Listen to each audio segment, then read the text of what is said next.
All right, guys. Something very serious happened a couple days ago with Marshawn Kneeland, the Cowboys' former edge rusher. I just want to say, anyone who's struggling with something like that, please know that you're not alone, and that there's always someone who you can go to, and they'll get it done. They'll get the help you need. They'll put you in a place where you can get better. I just wanted to say that it was very important to talk about and address. Don't want to get too deep into that, but let's proceed with the rest of this. All right, guys. Again, please be with me for the injuries. This isn't really being put out on like when we really know what's going on with these guys. But other than that, yeah, week 10. We're going through every single game that's happening this Sunday. We got some massive ones. So, I mean, maybe it's better than last week. But let's get going. Sunday predictions. Here we go.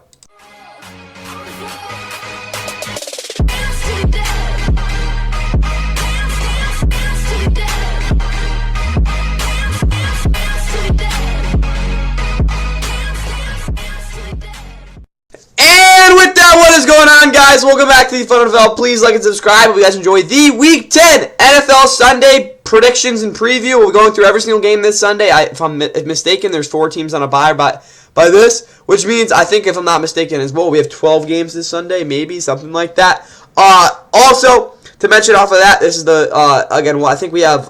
We do have an international game. That's what this is. And also, I think we have what is it? An 8x3. So 8 games in the early window. 3 games. No. 7 games in the early window, 3 games in the late window, and then obviously this. With that said, though, again, we will be going through the NFL standings. I should have brought that up, too. Dang it. Not locked right now, guys. There we go.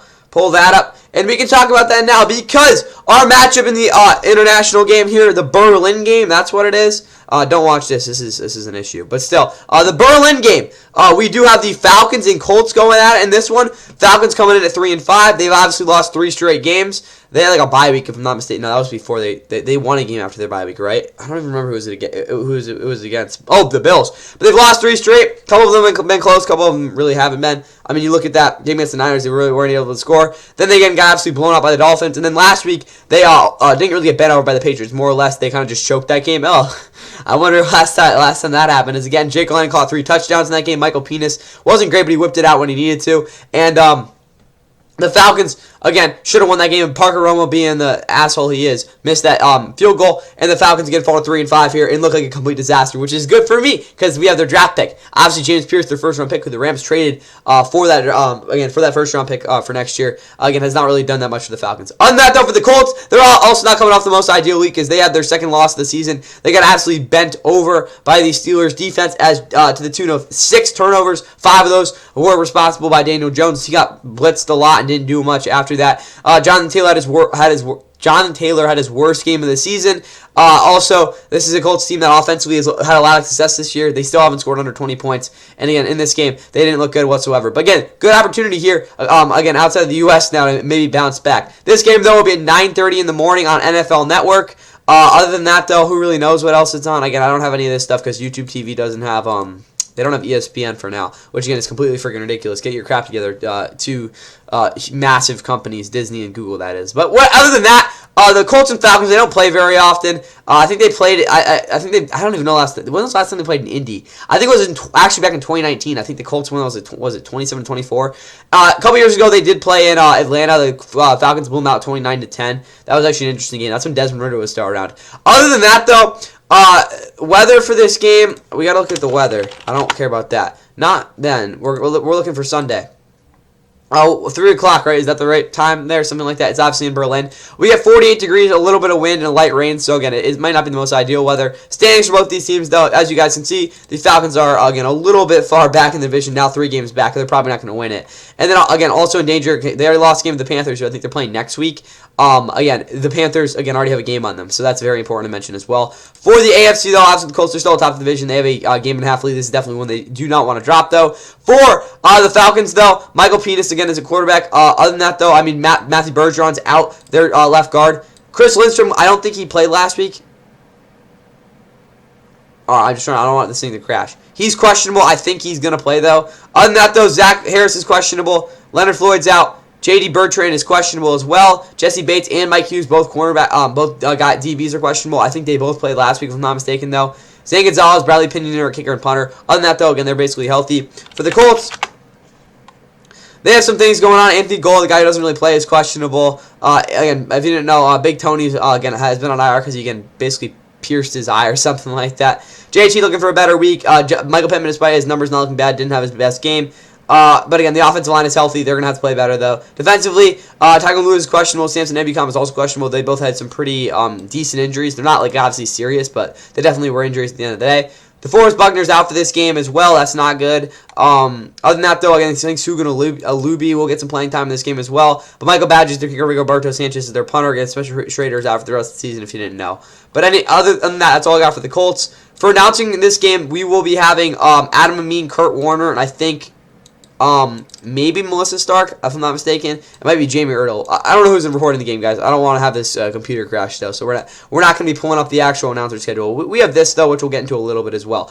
Anyway, though, if you guys have not watched prior previews, I mean, I don't really want to have to explain this to you guys, but we do rank every single game in terms of how much I actually have the desire to watch it and kind of a consensus sort of perspective. But for this game, Falcons-Colts, I'm going to say this is a decent game to watch. I don't want to say it's entertaining because realistically, no, it's got to be entertaining, right? Falcons, I think, will make this game close. Colts have obviously one of the best offenses in football. They, again, also just added Sauce Gardner. Why didn't I mention that? I'm freaking casual. Oh, my God, I forgot about that. But Sauce Gardner from the Jets is now a Colt. They traded 2 first-round picks for him, so he better work out. He's on a 4-year deal, too, so he's definitely locked away here. But Sauce's first game, there's a lot of intrigue with this game. Falcons is basically, I won't say a must. It is a must-win for them, so yeah. You could even, it's not a must-watch, but for an international game, you could definitely get worse. Looking at who actually predicted to win this game, I really see the Falcons putting up a good offensive performance here. But their defense, guys, they're obviously not bad because they have had a very talented group overall. But I just don't trust the Falcons to pull this game through. I'm going to say it's going to be a close game. There's going to be some turnovers, some wild things that happen. But I'm going to say the Colts win this one 20-23 at the end of the day. That's all I got for you guys here in the international game. We have one more next week, which is pretty crazy. It's going into week 11 now. I mean, again, I think we're going back to Mexico next year, so maybe we'll have those week 11 Monday Nighter games in Mexico City again. That was back, again, 2022, I think was the last one. But other than that, I'll stop yapping about this game. Let's get to our next one. Our next game up is one that I do not desire to watch, but has given us some pretty crazy finishes over the past couple of years. That, of course, is the Bills and Dolphins first game we'll be talking about in the early window. I think CBS has 4 games in the early window, if I'm not mistaken, and I think Fox has 3. I might be off on that. I think I am. Let's see about this. 4. No, I was right. 4 and 3. I'm always right. See? There you go. But honestly, yeah, this isn't the greatest game, though. But, of course, for the Bills, they come into this game on a 3-game winning streak. Again, off their prior to their bye week, they were in a little bit of a rut as they had lost back-to-back games. But off their bye week, not off their bye week, because they were 4 and 2, right? I think I'm a little bit geeked right now. No, they lost. They were 4-0. They lost straight, and off the bye, they've looked a lot better as they blew the doors out, beat the brakes out of the Panthers in Week 8, and then this past week were able to take down the Chiefs as they took a 28-13 lead and were to survive the last 22 seconds with Mahomes with the football. As their defense got a lot of pressure, their offensive line blocked very, very well. Despite really no receiver having their greatest game, Josh Allen was still able to manage and get that offense up and down the field. But with this said, I want to stress a guy like Keon Coleman. This is a game for him to have a better performance as they're taking on a tanking Dolphins team who's already fired their longtime GM, Chris Greer. To a lot of questions in the air. If he continues to throw picks and is turning the ball over, a good chance they'll be turning over their roster, and him included there. Mike McDaniel is going to all but toast. We'll see again if he even sticks around the rest of the season. He will, but still, I don't even know. Maybe not. As the Dolphins played their worst game of the season last week, as they, I mean, not technically the worst game. They didn't actually play absolutely horrible, but they lost 28-6 to the Ravens on last Thursday night. Their offense did absolutely nothing. I mean, they did do some things, but they didn't do anything good. And yeah, Tua threw a pick at the end of the game that kind of like encapsulated all that. And Lamar threw 4 touchdowns on them. They traded their best pass rusher in Daniel Phillips. Not really much has gone good at all for the Dolphins. Again, a lot of people projected something like this, not this bad, but still not good. And yeah, the Dolphins are just in an absolutely horrible spot. But the Dolphins and Bills obviously play here every single year. That means they're having crazy games. Back in 2022 was a really crazy game. Dolphins beat the Bills 21-19. If the game ends like that, the game did. I'm gonna be so funny. And they also they played in 2020 here. It was a good game. It was like 31-28, something like that. I don't really know, guys. There's been some blowouts here too. Obviously, again, it's not really exactly the most constant sort of performance from these two teams here. Anyway, though, this game will be at 1 o'clock on CBS. NFL Plus and Paramount Plus are the ways you guys can stream it. For the weather for this game, this will be 85 degrees, blazing hot. Probably sunny again for mid-November or early November weather. I don't want to get ahead of myself there. Standings-wise, obviously these are the two worst teams in the division. Also, big fact for the Patriots. I think they're going to their bye week after this week. I might be wrong. I think I'm actually definitely wrong on that. But on Patriots, they still have to play the Dolphins and Jets twice. That's absolutely freaking ridiculous. So really thinking about it, especially who they play this week. No, not this week. There's a shot. There's a really good shot they win 12 or 13 games. If we're going to be completely honest right now, their schedule it's really a piece of cake. But other than that, for the Bills, I don't know who's announcing this game. We got are we looking at the map? It's going to be in orange or yellow. My bad. You got Andrew Catalan, Charles Davis, Jason Cordy. I'm not even tell you guys who I think the announcer is, the reporter is. I'm kind of like Matt. I kind of feel bad though. Whatever though. It's in yellow. You can see it's scattered parts of the country. Really not much of anything though. For the Bills though, Josh Allen's at quarterback. You can see James Cook's questionable. Ty Johnson would play in Ryan Davis. They're playing anyway. But obviously, James Cook should be fine. Keon Coleman, Khalil Shakir, Joshua Palmer's questionable. He's a little bit more of a questionable guy. Elijah Moore and obviously Curtis Samuel. Jesus, are also there. Dalton Kincaid, Dawson Knox, tight end. Offensive line's good. I don't know what else. Daquan Jones, Joey Bosa, AJ Epinesa are all questionable. They should all play. Shaq Thompson, it's a little more iffy. His injury was a little bit more ankle thing. Christian Benford, I'm not the biggest believer will play in this game. But who am I to say with that groin injury? I don't think he'll play. Teron Johnson, we'll see. Sam Franklin, he should be fine. Matt Prater, Mitch Wisnowski are also there. Matt Prater, important to note, he did do something to his kicking because he missed that kick last week and that almost blew the game. This loads for Tyler Bass anytime soon, which it looks like it will. Do you have any update on his return? Absolutely not. Okay, now let's go to the freaking, what are we thinking about? Not the Bills. The Dolphins. There we go. That's who they're playing, right? Something like that. For the Dolphins, though, if this ever loads, Tua is obviously their quarterback. He does have, I think, so leads the league in picks, if I'm not mistaken. Devon Achane, Jalen Waddle, big fantasy guy for me. Nick Westbrook, Malik Washington will get a lot of run. D. Eskridge is questionable. Julian Hill, their starting tight end, is questionable. They're so cooked there. Defensively, 3 of their starting defensive linemen are all injured. In some ways, I think Zach Sealer is really the only guy that I could see missing this game. Ashton Davis is questionable. Rasul Douglas also questionable there. Riley Patterson, Jake Bailey, Karen Punter. 4. This game specifically, I gotta say this has got to be boring, right? There's no way this is actually a competitive football game. So I want to put it higher because again, these teams have played some really good games over the past couple years. But I'm not gonna be delusional, guys. This game absolutely sucks. Brew actually is going to win it. Obviously, the Bills are going to say, I'm going to say they lay down the hammer, win this one 41-7. This game will not be close at any point. No, let's say 41-15. Jalen Waddle gets in the end zone a couple times, hopefully for fantasy. But 41-15 is my final prediction here. Absolute arse whooping here. Now let's get to our next one, which, I mean, maybe it'll be better. I mean, it should be for sure, right? Bro, why does it do that? That's got to be rage bait. But anyway, so the weather that is supposed to be hitting the East Rutherford area for this game is a little bit doom and gloom. Maybe like this matchup. Yeah, I'm not running the Tank Bull music this time. I don't want to be copyrighted by NBC. That almost happened. But anyway. Our matchup is in fact the Tank Bowl as the 2-6 or 7. They will be 2-7, hopefully. The Jets are again. We have 6 and 7 here. Like my brain's going crazy. But both these teams have a bye week. They're fresh and ready to go for what? I got okay. Complete tangent here. But would it even be a tangent? Whatever. We're not thinking about that stuff right now. What if instead of the Pro Bowl they had the 2 worst teams in the NFL? That's actually kind of stupid now that I think about it. What if they only have a week off for the Super Bowl? What they should do is, before the playoffs start, give everyone a week after the playoffs. That week, the 2 worst teams in the NFL play against each other for the #1 pick. Winner of that game gets the #1 pick. I think that's what they should do. That's effectively what this matchup is the Browns and Jets are both coming off a bye for this game. Browns, obviously, with Dylan Gabriel not looking too hot as they're now 2-6. They're coming off a pretty embarrassing loss against the Patriots, in fact, where their best player, Myles Garrett, obviously you can pay a boatload of money. Again, if you don't see just David Njoku, he says he's going to be a Brown forever. So, I mean, that's good, I guess. But 5 sacks out of Myles Garrett. They still get blown out. Again, the safety on the intentional grounding from Dylan Gabriel kind of just tells you how that offense played in that game. Again, but Shadour's going to be coming in at sometime soon, just again, stay locked in on them. Jets, on the other hand, again, they're coming off their bye week. They got their first win of the season, though, prior to that, as they beat the Bengals, and what was actually the best game of the week, looking back to Week 8. But again, they're fresh off of a huge tank, as they absolutely just wheeled, again, on Tuesday on the trade deadline, as they got rid of everyone they basically could have as, oh wait, not everybody, haha, with Breece Hall there. But, Sauce Gardner, they got 2 first-round picks, and as well as Donnie Mitchell. Finally a receiver that's actually, maybe not good, but at least he's talented. Oh, I also mentioned this. I probably should change that. But, other than that, what else did the Jets do? Oh, yeah, Quinn Williams is gone. That was first-round pick. They also got Mozzie Smith back. Hey, they're getting young, controllable, maybe not the greatest players, but still players. So the Jets had a very good week, again, on the bye. They probably still lost the bye week, but, you know, whatever, again, considering they got worse. But that's all I got for you guys there. This matchup obviously sucks. This game, though, will be 1 o'clock on CBS, NFL Plus, Paramount Plus are the ways you guys can stream this game. I don't even want to tell you guys the last time these 2 teams played. It probably wasn't even that good. No, it definitely wasn't. But anyway, for the weather for this game, you guys can see it's 59 degrees, a lot of wind, a lot of light, not right. I mean, maybe it's the right people will be here, but the light rain will be taking its toll here. Both these teams are obviously dead last in their divisions. I mean, not really that far off from the Jets. The Jets, they win the game. They're in 3rd place. That's something.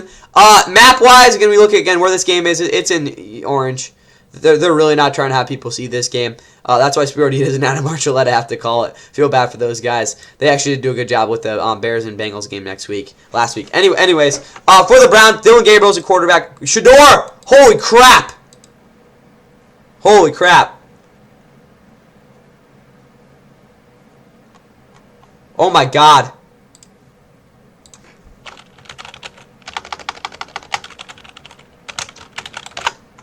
What's the news?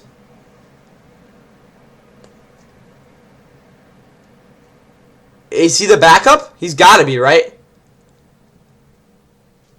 I don't know what the hell's going on. Hopefully he's the backup. Deshaun Watson, is there any update on his return? Because that would actually be funny if he comes back. Okay, so maybe he's back by, like, Christmas? Who knows? Anyway, Quinshon Judkins is healthy. Isaiah Bond's questionable. Harold Fan is questionable. Carson's questionable. And they got some other random guys they traded for questionable. Are you shitting me, bro? I'm sorry, but the Penguins, they're about to blow another 3-goal lead. If you don't know, on Monday night they blew a 3-goal lead against the Maple Leafs, and they're about to freaking blow another one against the Capitals. Finish a game, Jesus. Anyway, though, for the I shouldn't be saying that because it's supposed to be bad this year, but for the Jets, I don't know what are we even talking about here. Mozzie Smith and freaking Donnie Mitchell. Donnie Mitchell's their best receiver right now. Garrett Wilson, just progress the rest of the season. Don't even know who this dude is. Like, this team's actually terrible. Quincy Williams should be starting, though, because he's their best linebacker, obviously. He's the best player on this freaking team. Will McDonald and Jermaine Johnson are still kicking, so that's good. Other than that, though, I really don't care about this team. Jarvis Brownlee, though, he's there. They got some decent guys at corner. But realistically, this game, obviously, we don't even know. You know what? It's the game of the week. Where is it? It's the game of the week, guys. What are we doing? This is the game of the week. For who wins it, I honestly don't even give a rat's. You know what? I'll say the Jets win it, just ironically. Shador's going to come in at some point. 30-20. Yeah, there's your final. Alright, guys, so I might have gotten possessed by Shador Sanders there, but I will not be getting possessed by Travis Hunter because we definitely know he's not going to play unless they break some phantom rule or something. I don't know. Jags, though, be heading to Houston for their, closing season, series season, I don't know. They're playing for the second time this season against the Texans. Jags, though, coming off a much-needed win against the Raiders, again, off their bye week as they escaped there, again, with a 2-point conversion prevention to win that game 30-29 in overtime. But realistically, they played a pretty bad game overall. Offensively, there were a lot of issues. Defensively, there were definitely a lot of issues. And they really haven't looked like a complete football team since they, took over against the Chiefs back in Week 5 and got that crazy win. But nonetheless, they have to play here against a Texans team that doesn't even know if they have their starting quarterback, as they do support the best defense in football. But that really doesn't matter when you have an offense that can't really do much of anything when you need them to, or even when you don't need them to, too. So, yeah, it's not really good either way. But at the same time, the last time Texans were here, they beat the Niners 26-15. One of the better offensive performances of the year. Hopefully we see something, I don't know, relevant to that. Not last time. They played freaking 2 weeks ago. I think the Texans have like a 3-game homestand or something. But anyway, they're off to a lousy start at 3-5. Anyway, though, the Jags did play the Texans back in Week 3. They got their first win in Jacksonville against this team since 2017 as they beat them 17-10. That was a pretty aggravating game to watch. Sent them 0-3, but here the Texans are back, trying again, get back in the division as both these teams are right neck and neck. No, they're not, but still very close, in very similar spots there. This game, though, will be at 1 o'clock on CBS, NO Plus, Paramount Plus are the ways you guys can stream this one. Looking at the map for it, it's going to be in blue. Again, I think it's probably, the most decent amount of the country again in the this game outside of, I guess, whatever you want to call this. For the Jags, though, they're starting lineup. Trevor Lawrence, the quarterback. Travis Etienne Jr. is coming off a pretty solid week. Brian Thomas Jr. and Diami Brown are questionable. Obviously, Brian Thomas is going to play. Hunter Long's questionable, as well as Ezra Cleveland and Wyatt Millam, who again is a backup. And I don't even know what's up with Cooper Hodges. Devon Hamilton's questionable. Dennis Gardick, as well as Jordan Lewis, again, in the secondary and the linebacking core. Again, he's really an edge rusher, are questionable. Cam Little's kicker, Logan Cook's putter. Cam Little, congrats on that 68-yard field goal that no one gives a rat's you-know-what about. And for the Texans, why do we put T? I think that might get me, I don't know, arrested? Who knows? C.J. Stroud's not playing. Davis Mills, oh goodness. He has not started a game since 2022? 2023? I think it was 2022. Nick Chubb's questionable. Harrison Bryant's also questionable. They're not looking hot right now. Edinger and Titus Howard are also questionable. Will Anderson's questionable to boot as well. Again, all these guys should be playing. I don't think Danico Autry will. He's still coming back. Christian Harris, again, probably not. He doesn't really make a difference.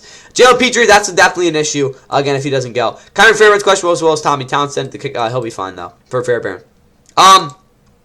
This game, for me, I got to put in decent just because of how much is at stake for this game. Really not as much as you might think, because realistically, again, I mean, if the Texans lose, they're in a little bit of trouble. But they're actually in a lot of trouble. But so this is a game that both teams need to win for separate reasons. Jags, because they actually need to, keep their record up. And the Texans, well, I mean, you can't be 3-6. That's all I really got to say there. For who actually wins this game, I'm going to say Texans defense. No, I'm picking the Jaguars, guys. No, it's tough. You know what? I'm picking Texans. Jags have not played like good football recently. It's going to be a low-scoring game. Davis Mills is going to lose it.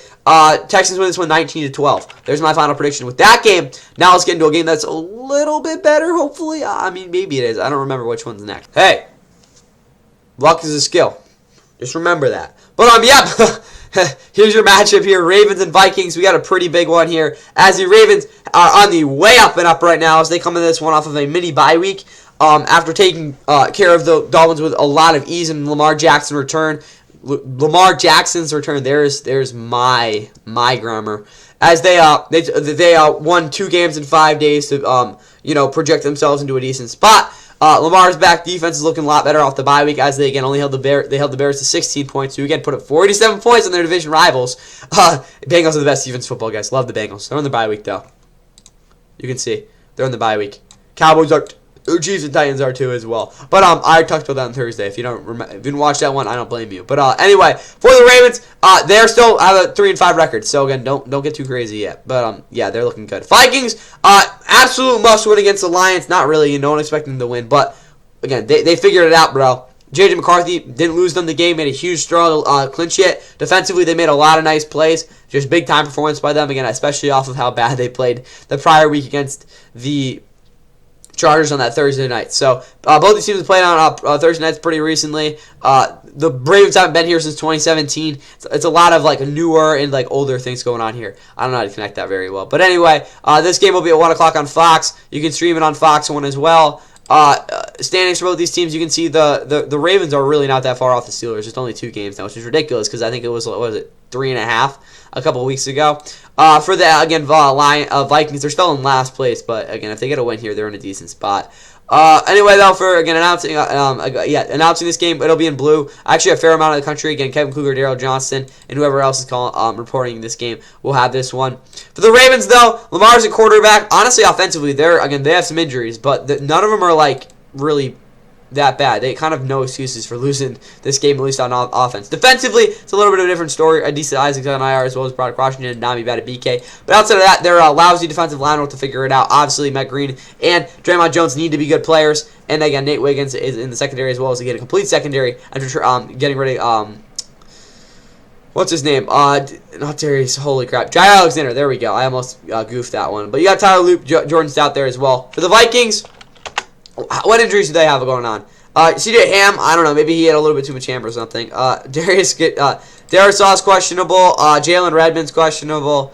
Theo Jackson, whatever. And, Jeff Okudah. Bro, I kind of forgot he was still in the league. I actually forgot he existed, bro. I'm sorry on that one. Aaron Jones is also questionable. All right, for the who's gonna win this game? All right, locked in here. This game, in my opinion, has to be a must-watch, like, in all seriousness, guys. This is going to be one of the better games of the week, in my opinion. I really could see this going, again, be a complete absolute blowout, but I'm not seeing that because I actually think the Vikings do have, like, again, they're not going to completely burn out in this one. It might go similar to the game against Philly, but that's still a game that I think was worth watching. So this is going to be one of my more must-watch games. It's one of the more serious games that I think will be, again, it's definitely something you got to take into account. For the actual winner of this game, I'm going to still take the Ravens. They're on the up and up. I'm going to say they win this one. I think it'll be pretty competitive, though. I'm going to say the Ravens win this one 30-27. Maybe it's like 30-20. The Vikings score a touchdown or something. But I'm going to say the Ravens take this game 30-27. Now let's move to our next game, which is, oof, it doesn't get much worse than this.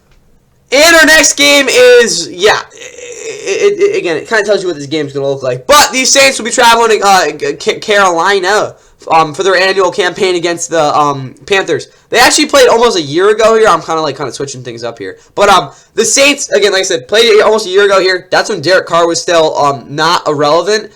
Technically, I guess. And Chris Olave was getting his head decapitated. That's really the down point of the Saints, if we're really thinking about it. I mean, they were already on a 6-game losing streak, but that's when Dennis Allen was officially fired, as they lost the game 23-22 against the Panthers, bro. That's when Bryce Young also did his whoop-de-doo. I mean, he really more did it against the freaking, who is it? The Broncos that year. But still, who really cares? Saints have been the worst team in football, or one of the worst, my bad. They're not the worst. As they were basically a bye week for the Rams last week. They got their absolute butts whooped in their first game with Tyler Shook as their quarterback. But they really haven't been that competitive the past couple weeks. As, again, they benched Spencer Rattler. They're 1-8. They have been one of the worst teams in football since week 2 of last year. Let's think about it. They've lost 15 out of their last. No, that's not right. They've lost. I'm trying to do the math. 13 out of the last 14 games. There we go. So I can really get it done in the NFL. Panthers, yeah, I don't even know. They're not even a real football team, guys. They're like one of the worst defenses that I watch every single week. But they held the Packers to 13 points. I mean, they dropped a pick on that Jordan Love play. I guess he was just trolling there. But again, they won in Lambeau freaking Field, bro. Not many teams do that. So I don't even know what to think of them. Bryce Young hasn't really been that good this year. And like they're 5-4. Like, they're a weird team. 4 of the last 5 games they have won. They have been able to win. But again, they got blown out a couple weeks ago here at home against the Bills. Like, I don't even know what's real about them. They've been undefeated at home outside of that game. Like, they're a really wonky team. This is, again, one of those games, never know what could happen. This game will be 1 o'clock on Fox. Fox 1 is the way you guys can stream it if you do have that subscription. I would not recommend getting it, though, because, again, I would just get the bundle for, like, $80 or something. I don't know. Is that what they're doing for the promos? Charlotte weather for 73 degrees. Partly cloud, sunny, my bad. And you also have wind, so cool. Both these teams are not in the, again, Panthers definitely want to be upper in the division. Saints, you're doing just fine. For the map, you can see, again, Chris Myers, Mark Stroh, not a pretty typical team for this game, to be honest with you guys. It's in green. I think last year this game was on CBS, though. You can see that's what's up there. For the Saints, though, Kamara's questionable. He's been absolutely dog crap this year. Does he even have 300 yards rushing? Oh, he does. My bad. But still, he's not having a good season. This is gotta be his worst year of his career, right? He's not getting 1,000 yards. That's all I'll say. And again, receiving, yeah, this has got to be the worst year of his career. On that, though, they didn't trade him. And Talisa Flacco's doubtful. Dylan Robinson will start. Again, they already traded Trevor Penning, their best offensive lineman. Brian Breezy's questionable. Again, don't take that seriously, please. I don't want to get that take thrown out there. Blake Gruby, Kai Kruger, do not clip that either. That's their kicker and punter. Try not to expose anything there. Or, my bad, overlook that. But anyway, with Panthers, Rico Dowdle, please play. Chino Zavala, don't even care about you, but you have been a beast this year. Derek Brown's questionable, and, everyone else is healthy. J.C. Horn, what is it called? Dark horse for second team All-Pro, if I had to say that. This game, this is probably one of the worst games of the week. I really don't even care what happens in this one. If the Panthers lose, I mean, they lose. I might even pick them to lose, but yeah, that's what happened there. But realistically, I'll say the Panthers win this one. What did I say? 27? No, that's a little bit too much. 23-13. No, 23-19 Panthers. That's my prediction for this game. Now let's get to a little bit more interesting ones. So guys, realistically, should this game be in the national window? Probably not. But considering how the Bears have been playing recently, I don't know. Weird things have happened. But the Giants head to Chicago for the first time since COVID as they come in with a very, very good 2-7 record. As, again, Malik Neighbors and obviously Cam Scatterbo will be playing in this football game. Don't look up any injury reports. But anyway, Jackson Dart has been pretty confident and pretty decent for this team. But it really doesn't matter because their defense absolutely is dog shit as they gave up 34 points last week and kind of got stomped on by the Niners, who we'll be talking about pretty soon too, as that's the second half of their doubleheader. This is the first half of it. But for the Giants, they obviously have not been playing great football the past 3 weeks. Again, before the Niners lost, they got blown out by the Eagles. Then they got blown out. No, they didn't get blown out by the Broncos. They were blowing out the Broncos. Then they got their blacks blown out, but gave them 33 points in the fourth quarter and all that jazz. But on the other side for Chicago, life's been good there. Again, they started out 0-2, ended up winning 4 straight before dropping a pretty embarrassing one to the Ravens in Baltimore. Before last week, deciding, you know what, we're just going to go and get ourselves right against the Bengals, put up 47 points, and having Colson Loveland go for 30 points in fantasy, but thankfully I only had to score 84 to win that week, so I didn't need him to play. He was on my bench. As they won that game in absolutely insane fashion after blowing a 14-point fourth quarter lead, which we do not talk about. We'll talk about their trade deadline and how that actually affects them, because I don't know what the hell they were trying to do there. But this match specifically, I did say they haven't played since COVID. That was a pretty decent game. Bears won that one 17-13. They also played in 2019 here. Bears won that 19-14. I think they played once since then in MetLife. That really doesn't matter. This game will be at 1 o'clock on Fox as well as Fox 1. It is the first game of Fox's doubleheader as well, because again they always have it around the military time. I think there's somewhere special though, right? Fox NFL Sunday Week 10 location. Maybe. All right, are we going anywhere crazy?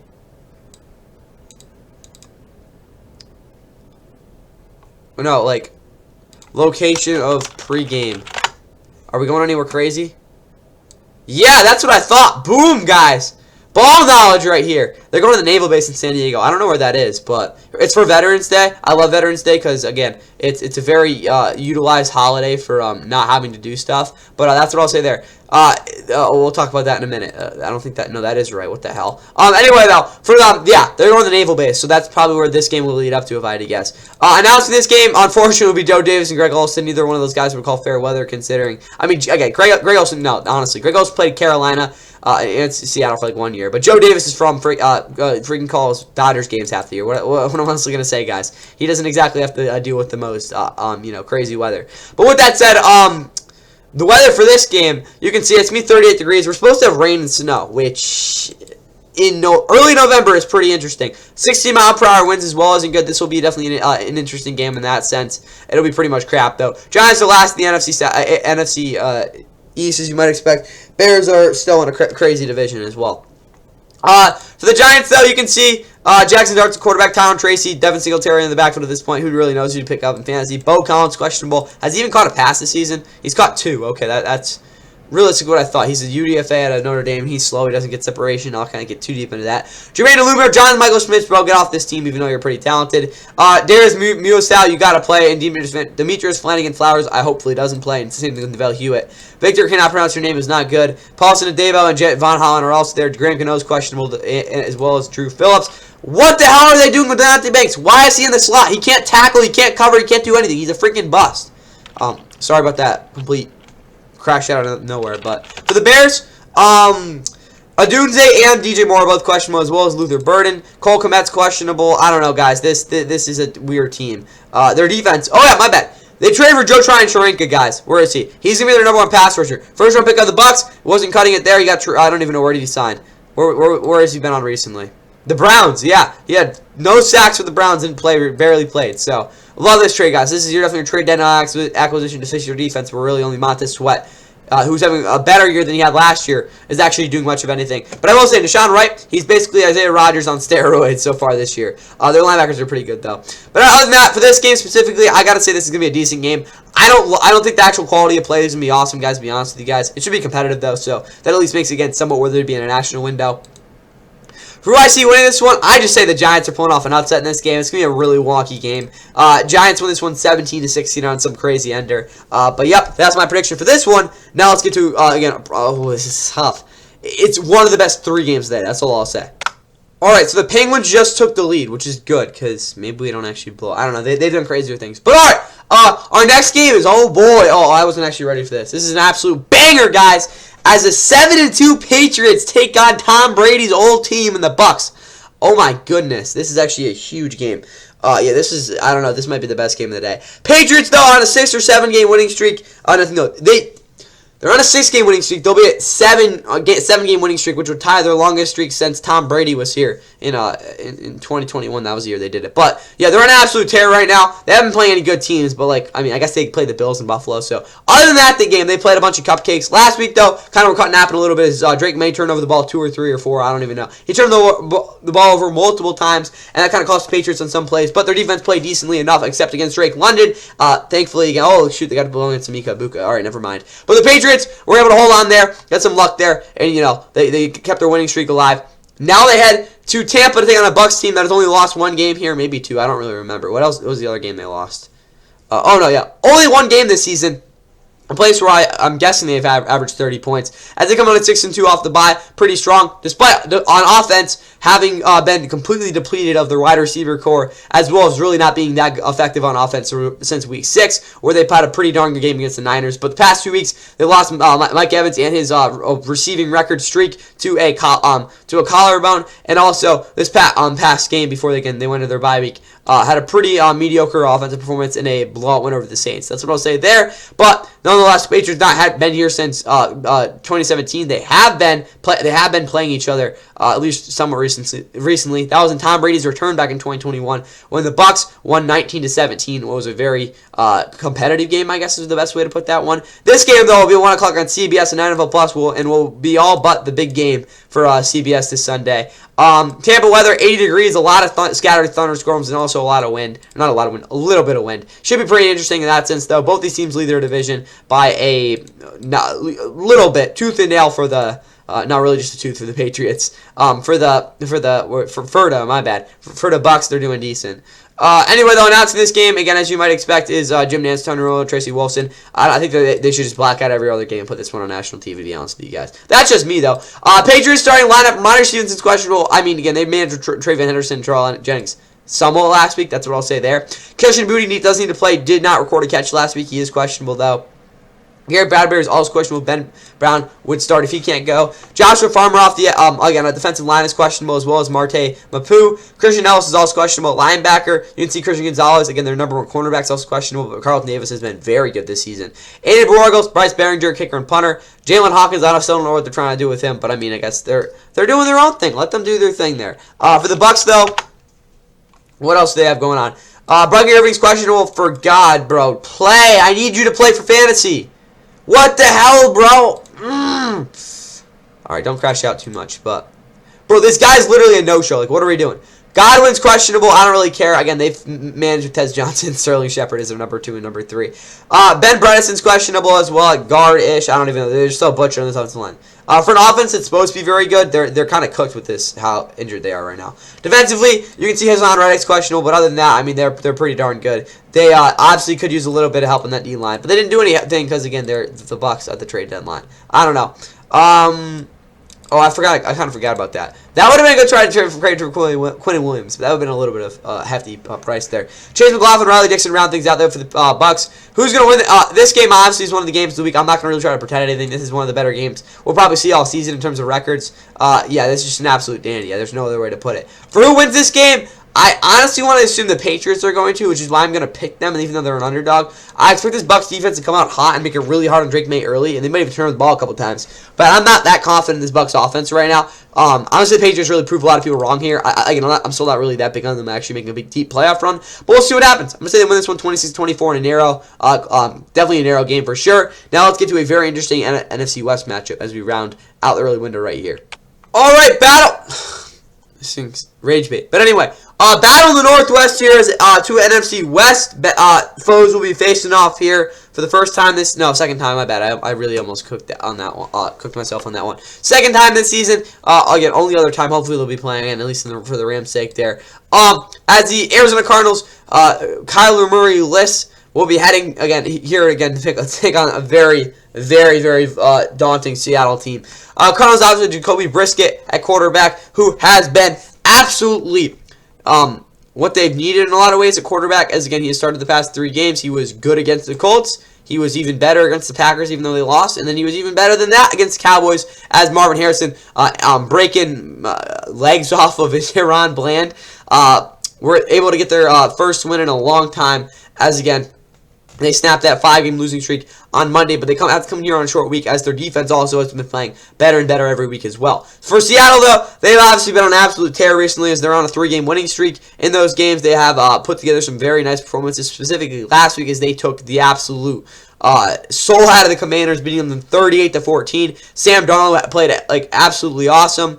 Obviously, you saw the running game work out, and obviously JSN doing his thing as well. But you might ask, who else does Seahawks have receiver? You have an injury-prone in Cooper Kupp, and now you have a speed demon in Rashid Shaheed, who they just got in a that was pretty bad. That was actually an air ball, but anyway, we're okay with air balls. We always bounce back, right? I mean, not every shooter is gonna even hit the rim at some point, right? I mean, you just gotta get it in, right? Anyway, though, after going off of that, Rashid Shaheed's in here, again, coming over from the Saints. Their defense has been really good, too. It's Seattle. They're doing their own thing there. 4:05, though, on CBS. I almost said Fox. It's pretty weird this is on CBS. NFL Plus, Paramount Plus are the ways you guys can stream this one. Also, it's probably good to note, the Seahawks actually completed their sweep in Glendale last year in week, 14, now that I think about it. And also, at that point, for the Cardinals, they were, that was pretty similar here, because, again, they were, that was, again, both these teams, I think, were around the same record. But this Seahawks won that one 30-18. When they played here last year, Cardinals were 6-4. I think Seattle was like 5-5 or something. I think the Seahawks won that one, was it 16-6? It was a pretty interesting game. Hopefully this game doesn't go anywhere close to that one does. But for, again, this game, you can, I got to talk about the weather. Dang it, whatever. We'll go to Seattle weather. What are we looking at on Sunday? Not 4 o'clock. I mean, no. Yeah, 4 o'clock, my bad. 59 degrees, a little bit of wind at 5 miles an hour, and also cloudy, so that's good. Or not 4 o'clock, we don't want that. We want 1 o'clock. There we go, that's better. But for the standings, you can see that the, again, same division. Seahawks are technically atop the division, but the Cardinals are a full 3 games back and are in last place at the moment. But again, weird things can happen with this Rams and Niners game going on. But for the Cardinals, for the map, you can see it's in green. You got Kevin Harlan, Trent Green on the call, as well as Melanie Collins. I know that's their reporter. You can see, again, most of the West Coast getting this game, not West Coast. Places on the north, on the western side of the country will be getting this game, as well as the Midwest. And I don't even know why Charlotte is, but whatever.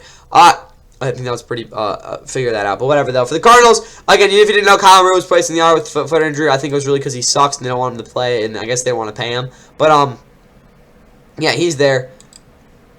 And obviously, Kobe Brissett will be getting the starting duties for a while. Bam Knight, Marty DiMarcano in the backfield. Zay Jones questionable, as well as Xavier Weaver, my bad. Marvin Harrison off his best game of the season there, as well as Michael Wilson. You also have Greg Dortch there. Other than that, though, Will Hernandez is questionable. Defensively, Mac Wilson Sr., Will Johnson, Buda Baker, Max Milton, Keidra Clark, Ken Crawford are all questionable. At least one of those guys is probably not going to play, but we'll see. Chad Brown, Pat O'Donnell are also there for the Cardinals. For Seattle, they have Sam Brown at quarterback, JSN, Rashid Shaheed, Cooper Rupp's questionable once again, as well as the rest of the receiving core, honestly.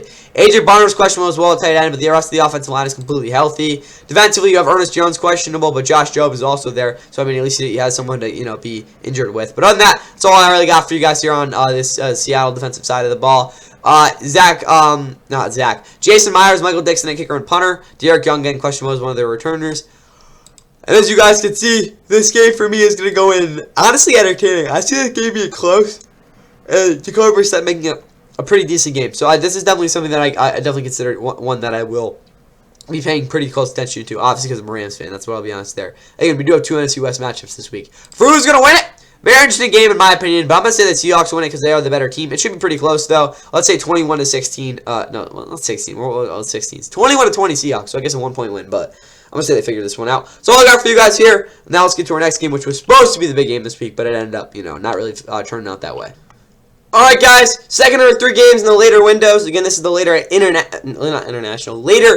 national window, as the Lions will be heading to Landover, Maryland to take on the Commanders team that is absolutely battered right now in a lot of ways. But the Lions, again, are off of a pretty disappointing performance off their bye week as they dropped the home game against the Vikings, in which offensively they really didn't have a ton of good things happen, but still should have been able to do enough to win that game again, as their defense had some pretty big miscues that ended up losing them that game. But at the end of the day, they have a very good chance to bounce back against this Commanders team that has found themselves on a 4-game losing streak without their starting quarterback and a defense that has lost a couple of their best players. And obviously, he's their coach. Dan Quinn, he's definitely the Commanders coach.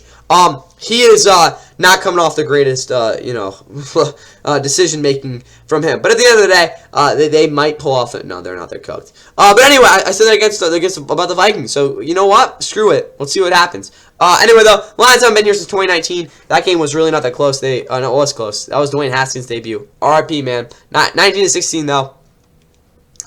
For the Commanders in that one. It's pretty crazy they haven't played here in 6 years. But this game will be at 4:25 on Fox. You can also stream it on Fox 1. If you look at the coverage map, that's not right. That also isn't right. This is right. It's going to be in blue. Still a decent amount of countries getting this game despite it not being, again, the mainstream game this week. Weather for this game, 70 degrees, 8-mile-per-hour winds, partly sunny. Realistically, very good weather for this game. Again, we look at the standings, both these teams, Commanders are very close to dropping into last place. The Lions, I don't even know. They're doing their own thing. They're hacking it back to the Packers. Or not even that, something like that. We look at, again, the Lions starting lineup. You guys can see Jared Goff's quarterback. Jahmyr Gibbs, Dave Montgomery are in the backfield. Craig Reynolds is questionable for this game. Sam Laporte is at tight end. Taylor Decker, Penei Sewell are both questionable at tackle, as well as Dan Skipper, like the guy who was ineligible last couple years for the Cowboys. I think that against the Cowboys, I think that's a little bit, got to be pretty niche, right? Kirby Joseph's questionable as well, but I don't even know. They're updating the special teams unit, so I can't really talk about that. For the Commanders, though, we got an update on them. For them, though, again, their special teams unit is at least healthy. Terry McLaurin's questionable once again. Marcus Mariota will be getting the start. Do we know anything about Jane Daniels? Out for a while for sure. I think he's out for the rest of the season. How about that? But anyway, JCM, Chris Rodriguez are in the backfield. Jalen Lane Debo are complimenting an injured Terry McLaurin. Zach Ertz is also there. And Chris Moore, again, Traylon Burks is on this team, guys. Holy crap. O-line's healthy, though. Doesn't really mean much. Quan Martin, Trey Brown, Amos are both questionable in the secondary, as well as Tyler Owens, who kind of forgot was in the NFL. I don't even know who this dude is. Who are you, bro? Texas Tech dude? Still don't know who you are, bro. Front seven is not healthy. Jordan Armstrong's injured. Eddie Goldman's questionable. Now let's get to off with the Commanders on defense.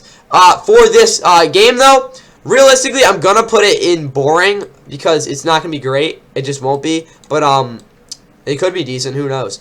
Who actually wins this game? I feel that the last time the Lions were in this situation was back in Week 5 against the Bengals. That game was at least somewhat interesting. I don't see this game being like that. I'm going to see the Lions win this one pretty definitively, 33-14. Hopefully it's closer, but that's not what I see with this one. Now let's get to our two of our other heavy hitters to wrap up this Sunday prediction. Oh, baby, guys. Yup. Game of the week, we actually got the window, thank goodness. But our last match before Sunday Night Football is a big-time NFC West crucial matchup for the Rams, as they will be heading to San Fran for their annual, matchup here, as they have already lost to the Niners this season, and that means a whole lot more for this game, as, again, I do have them number one in my power rankings coming into this game, as I had them last week, as they virtually, no disrespect to the Saints, because they will be better next year, I guarantee you that, but it was, about as easy of a win as you could have had, as they took care of the Saints pretty easily, again, off their bye week as well, so, again, I don't want to get too deep into, the trash talk, but it was just a little bit more of a bye week. For the Niners, on the other hand, they haven't had a bye week yet, but, again, I guess that Giants game was basically a bye week for them as well, as they had a little trouble in a lot of ways taking care of them in that one. But at the same time, CMC still got a crap ton of carries, and I don't know how that'll affect him in this game. His last time he played the Rams, really didn't have the craziest game, but Mac Jones did. Holy crap, 342 yards. I don't even know if he's starting, and 2 touchdowns in that game. But for the Rams, on this one at 6-2. They have not lost since that Niners game on that Thursday night. It has been a minute since those two teams played there. That was on an overtime. The Rams should have won that game. I'm pissed they lost that one. But same time, Niners are home this time, so that'll make it tougher. Niners, though, coming at 6-3. They have a lot of reinforcements coming back. I already told you guys, I don't know if Burt Purdy's going to play. I guess we might get a little bit more of an answer when we go look at the injury report there. But other than that, guys, Niners have been pretty good this season, obviously, as they've gotten coached very, very well to a team that could probably be reverse record at 3-6. But anyway, Rams last year when they played here, it was in Week 15. It was a must-win for both those teams. Rams took care of business, 12-6. It was a very ugly and really bad game, but again, took care of business and they won it. So see if they can do a similar thing in this one. Obviously, though, this is America's Game of the Week, so it's going to be at 4:25 on Fox as well as Fox 1. Announcing it as always. Again, you can see the whole map here with Kevin Burkhardt and Tom Brady as well as Andy Andrews and Tom Rinaldi. Weather for this game, sorry, I'm kind of not locked there, but it's going to be Santa Clara, right? And what time are we doing? We're doing 1. It's going to be 76 degrees, a little bit of wind, mostly cloudy. So, yeah, basically perfect weather for this game. Other than that, though, again, as you guys can see, The Niners have the head-to-head on the Rams. I think if I'm not mistaken, they're 3-0 in the division. That means the Rams really need to win this game to get a full game and a half up on them. Also, again, want to get their first division win of the year. As again, they've only played one division game, which they did lose. They cannot afford to be swept by the Niners this year. I just got to tell you guys that right now. This is a game they cannot lose. But for the Rams, you guys can see offensively they're relatively healthy. Jordan Whittington's questionable. I don't think he played last week. Xavier Smith and Conte Monfield hopefully will have to do more. Tutu Atwell was placed on IR during the bye week. Kyron Williams, Blake Corum were coming off a good game. I don't want to get too deep into it. They obviously use all four of their tight ends though. Defensively, they're completely healthy. Again, outside of Kel Witherspoon who broke his clavicle back in week 2, but they're basically good to go. Josh Riccardi, absolutely, they brought in Mavis to be the backup kicker competition. Who really knows? That's the big thing with the Rams though. Obviously, their kicking unit is a very big mess right now, and that's what really keeping them from, again, true certainty of how good they actually are. Brock Purdy, I don't even know what to think about him. He's gonna have to play at some point, but I mean, at this point, just stick with the healthy option. CMC has been absolutely fantastic this year, despite maybe not the craziest big plays. Brandon Ayuk, if I'm not mistaken, is returning for this game. Oh, what the heck? Not even this game, whatever. I thought he was coming back. Whatever. At some point this season. That's not going to be this week. Ricky Pearsall, any update on him? That would be big if he's back. No. No, he didn't practice. No one knows. Juwan Jennings, at least healthy. Kendrick Bourne lit up the Rams back in week 5. DeMarcus Robinson's also there. Kittle Diddle's at tight end. Juszczyk at fullback. Again, you can see Jake Brendel's questionable as well. For this defense, they have a lot of guys questionable. I mean, they're just so cooked. There's really no other way to put it. Again, I will say their secondary is not completely injured, which, again, is really the only thing I can say. Because, guys, they lost their top 3 edge rushers. What else am I going to say? Who is this dude? I have no idea who is this dude. No idea who this guy is. Also, crazy Paul. This guy, that Jackson's reminded me of something. What happened to this guy? 3 sacks. Drake Jackson. Where are you? Commanders? What the hell? What even happened? This guy literally fell off the map. I literally don't know what happened to this dude. We just looked at the Commanders' depth chart. Is he still on there? No, he's on IR. What the hell happened to this dude? I don't even know. That's a crazy pull, though. Anyway, though, for the Niners, they're injured, as you might expect them to. Keon White, again, their trade deadline acquisition of some sorts, is going to need to play at some point. They also brought in Bryce Huff, who has been a very good player for them so far. Other than that, though, this game obviously is the game of the week, and it stands the game of the week for me. I don't think it's going to be the best game this week in terms of the actual outcome, but it for sure will be looked at as that. For who I expect to win this one, obviously with it being a must, I won't say it is a must win for the Rams. I'm going to say they figure out a way to win this one and get a Sunday statement. Will it be a pretty complete performance? No, it won't be. Will it be enough to win? Yes. 22-19 is my prediction this one. It'll be a tough game. Obviously, they figure out a way to win it. Niners put up a really good fight, but just fall a little bit short. So give me the Rams right there. Now let's get to our Sunday night to wrap this thing up. Alright, our Sunday night matchup this week is a pretty fun one, as a potential division leader and a definite division leader will be going at it in this one. No, technically, no, it actually is that too. Steelers, though, coming to 5-3. 2 games up at the end on the Ravens in the AFC North, trying to keep things rolling as they're coming off their best performance of the year overall as a team, as they knocked off the Colts behind a 6-turnover defensive performance. Mike Tomlin was very pleased by that. Offensively, though, still leave a lot to be desired, as they really weren't able to capitalize on a whole lot from what that defense did. But at the same time, they did enough to win this game, win that game, and now here they go across the country, take on an LA Chargers team that has also had their struggles. Obviously, as they do come to this one technically at 6-3, having won 4 of their last 5 games after that rocky 3-2 start. Their offense, or not 4 out of the last 5 games, 2 out of the last 3, something like that. Who really knows? But they're obviously offensively they've been better as of late. As even though again they still had a little bit of issues. But last week, pretty good game against the Titans. Again, bounced back from that pick 6 from Justin Herbert, but they are better on that offensive line, and there are a lot of vulnerabilities to this team. With that said, though, Sunday Night Football obviously starts at 8:20 as always. Football Night in America at 7 o'clock. NBC, Peacock, Universo, NFL Plus, anything you can think of. NBC is how you can stream this game. Also, Steelers actually played here on Sunday night, or I think it was week 11 of 2021. That was a very good game with Big Ben still around against Justin Herbert. That game was 41-37. Mike Williams was still around. A lot of things back then, but that game was very, very good. But other than that, guys, announcing this game will be Mike Tirico. Again, Chris Collinsworth and Melissa Stark as always. And for the Steelers starting lineup, you guys can see they don't have many guys injured. Scotty Miller might get out there a little bit. He's questionable. Jalen Warren, obviously, their starting running back. Kenneth Gainwell will get out there a decent bit as well. Connor Hayward's questionable fullback. Their other 3 tight ends are healthy. Obviously, 6. What is he, 7? Darnell Washington? Yeah, he's 6'7". Let's go. Other than that, though, you guys can see Isaac Palomalu's questionable. Cole Holcomb, Alex Highsmith, they're both questionable. They're basically good outside of that. Again, Chris Boswell and Corliss Whitman are there as well. For the Chargers now, yeah, I remembered.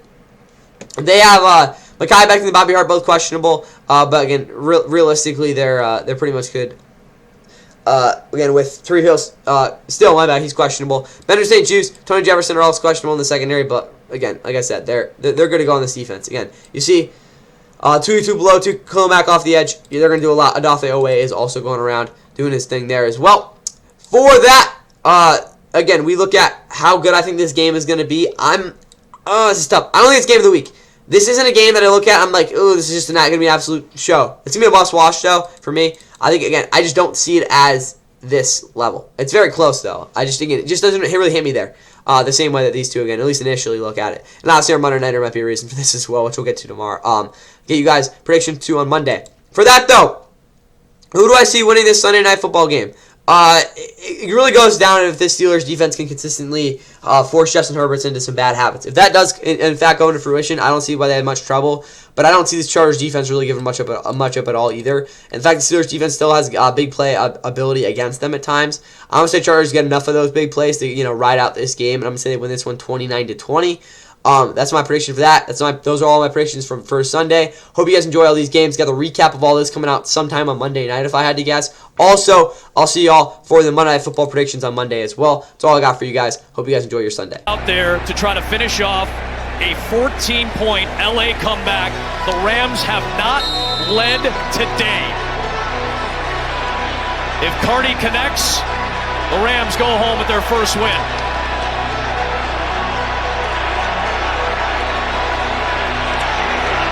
Cardi, comeback, complete. Rams win, taking the lead with 2 seconds left.